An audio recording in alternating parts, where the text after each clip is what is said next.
Assalamualaikum warahmatullahi wabarakatuh.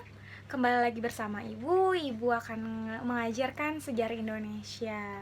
Video ini dibuat khusus untuk kelas 12 MIPA 3 yang bagian genap, yang tidak bisa ikut PTM tetapi berhak mendapatkan pembelajaran yang sama seperti yang ikut PTM.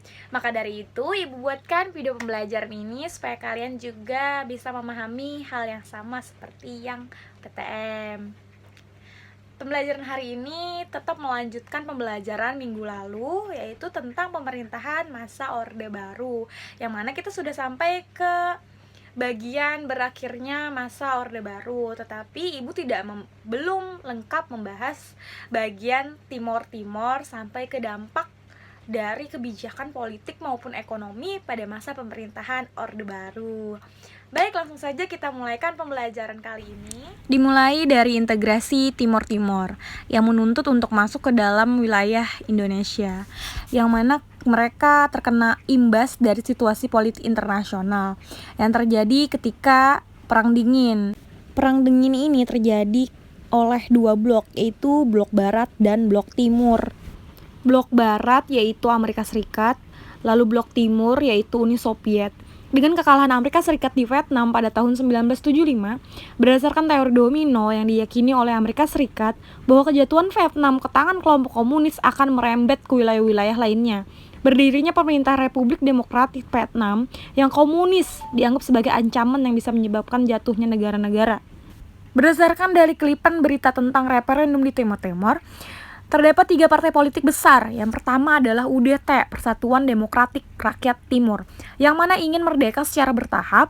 Untuk tahap awal, UDT menginginkan Timor menjadi negara bagian dari Portugal. Yang kedua adalah Partai Ferintilin, Front Revolusioner Kemerdekaan Timor, yang begitu radikal, komunis, dan ingin segera merdeka. Terus yang ketiga adalah EPODETI, Ikatan Demokratik Populer Rakyat Timor, yang ingin segera bergabung dengan Indonesia.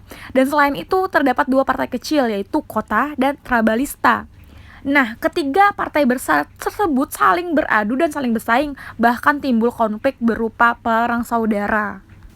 Pada tanggal 31 Agustus 1974, Ketua Umum APODETI Arnaldo dos Reis Araújo mengatakan bahwa partainya menghendaki bergabung dengan Republik Indonesia sebagai provinsi ke-27.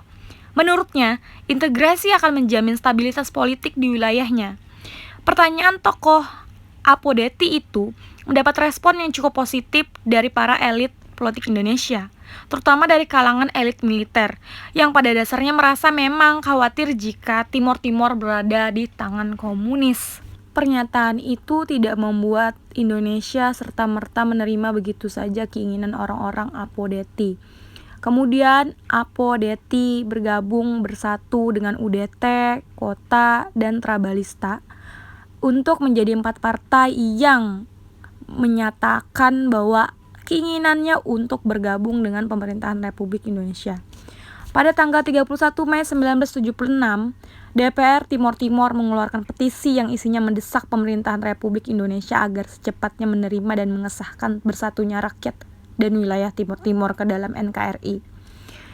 Terjadilah demonstrasi masyarakat Timor yang menginginkan integrasi terjadi di wilayahnya supaya diakui sebagai wilayah Republik Indonesia. Oleh karena itu, Indonesia mengambil tindakan dengan menerapkan Opera Seroja pada Desember 1975. Opera ini didukung oleh militer yang diam-diam didukung oleh Amerika Serikat, yang tidak ingin Timor menjadi milik komunis, yang pada saat itu memang sedang melangsungkan perang dingin antara Amerika Serikat dengan Uni Soviet yang komunis.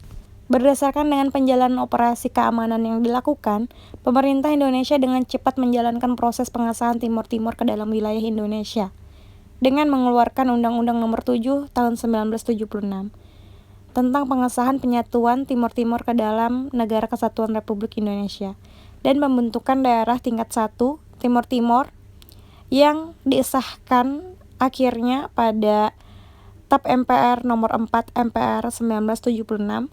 Timor secara resmi menjadi provinsi ke-27 setelah 2 tahun di wilayah NKRI.